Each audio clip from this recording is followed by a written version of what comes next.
Welcome to Michelle's Making. Hope you're ready for coffee, crafts, cookies, and cocktails. Let's get going. Welcome and welcome back to those of you who are returning. I really do appreciate it. Today is National Sugar Cookie Day. So it's Christmas in July, and in honor of that, we will make a classic sugar cookie recipe and cut them into Christmas shapes. In the meanwhile, we're going to have hazelnut creamer in our coffee. Enjoy that. Make it a great one. Let's get going.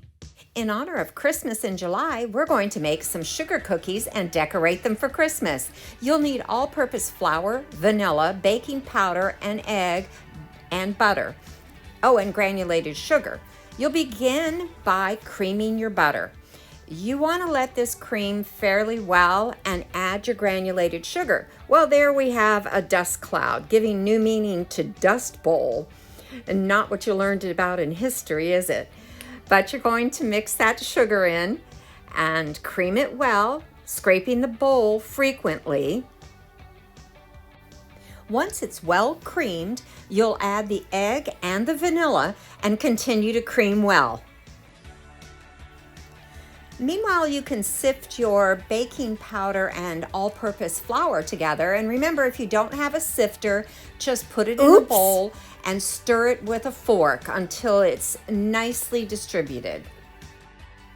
This is really a delicious cookie, and it doesn't require refrigerating the dough before rolling it out, which is a little unusual. Most rolled cookies like you to refrigerate the dough first. You'll add your flour mixture a little at a time, creaming well with each addition. I'd like to know what kind of cookies you like. Do you prefer making drop cookies, or do you like to do rolled cookies? Leave me a comment and let me know what your favorite is.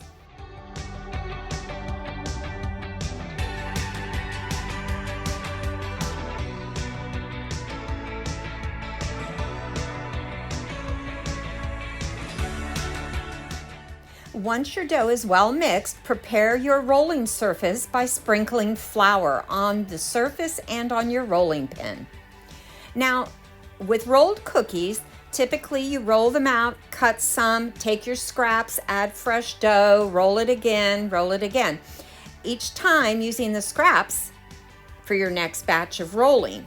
Now you do have to be careful because sometimes you get a little excess of flour and the dough mixture can get a little crumbly, as you'll see here towards the end.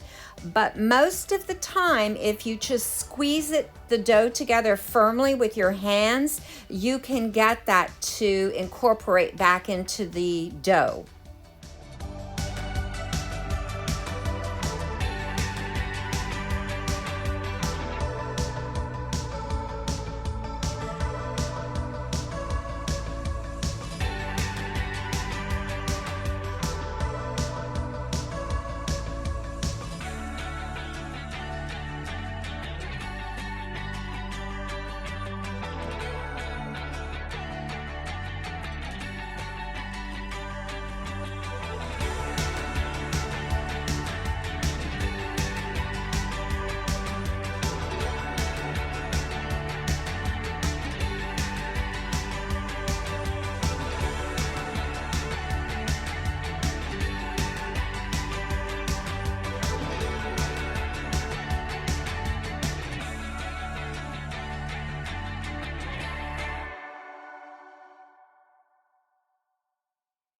With this type of cookie, you also want your cookie to be of the same thickness and approximately the same size on a cookie sheet.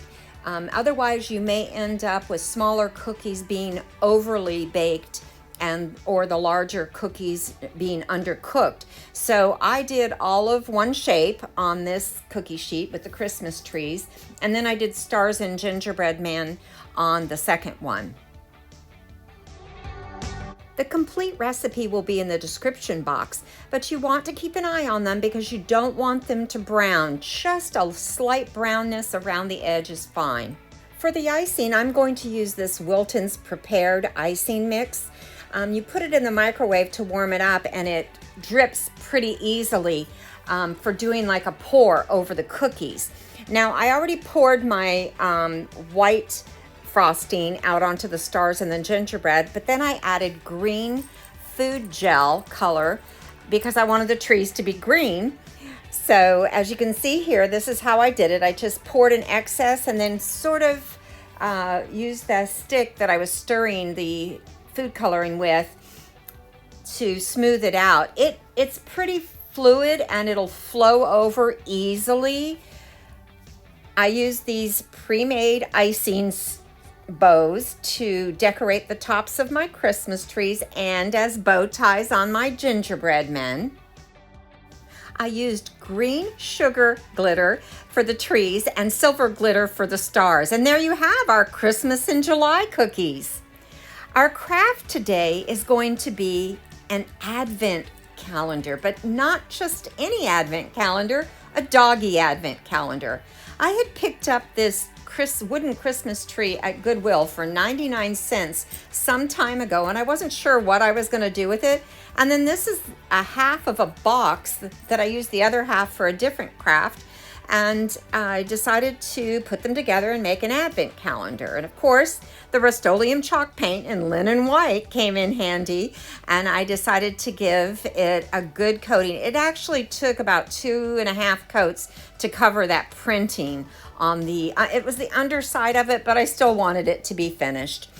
And I then taped off the Christmas tree form and painted the white around the edges with the Rust-Oleum chalk paint in linen white.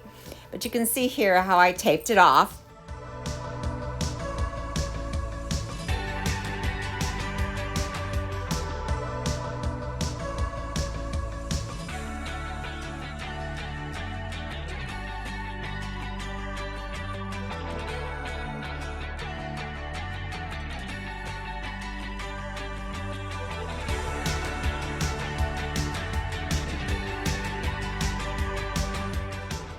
After everything was painted and dried, I decided to stencil some paw prints along the side of the Christmas tree form.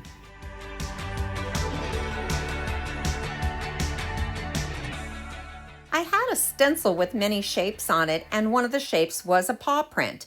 And I used my antique wax paint to sponge the paw prints on the side. I did 3 along each side of the tree.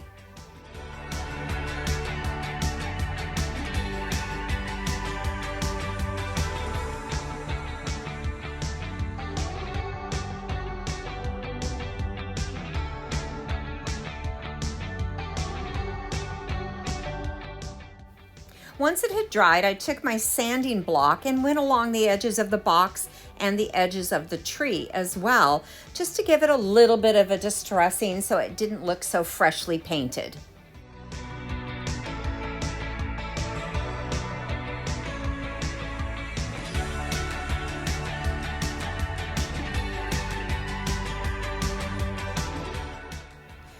Using my Gorilla wood glue, I glued the tree form to the center of the box. Oh, I forgot to tell you, I used 4 tumbling blocks from the tumbling tower game from Dollar Tree. You see the blocks that are glued into the bottom. There was 2 on each side because I needed the spaces going across because this form didn't have 24 spaces that I would need for an Advent calendar. I then used some stickers that I had gotten at Dollar Tree, and I had some gold and some silver sparkly stickers.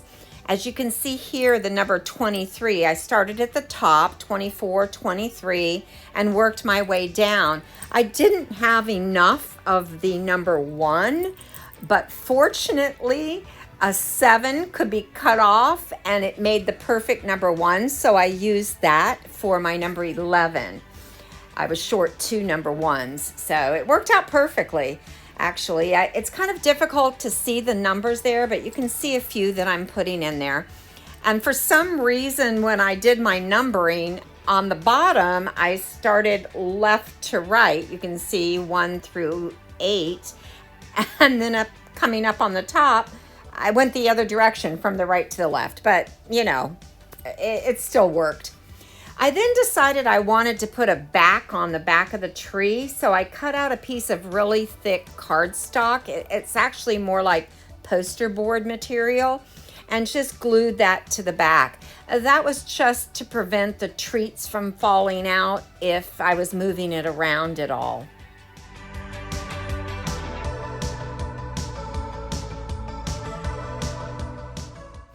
Now, last year I did find an advent calendar for dogs I think I got it at Sam's or somewhere, but it wasn't really savable or reusable. It was just a lightweight cardboard, and once you opened it, they didn't seal back.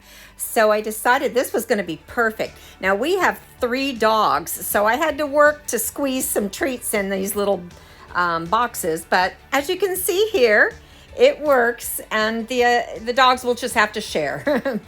Now it's on to our delicious adult beverage, a kissed caramel martini using kissed caramel vodka, Kahlua, half and half, Hershey's chocolate syrup, and Hershey's caramel syrup.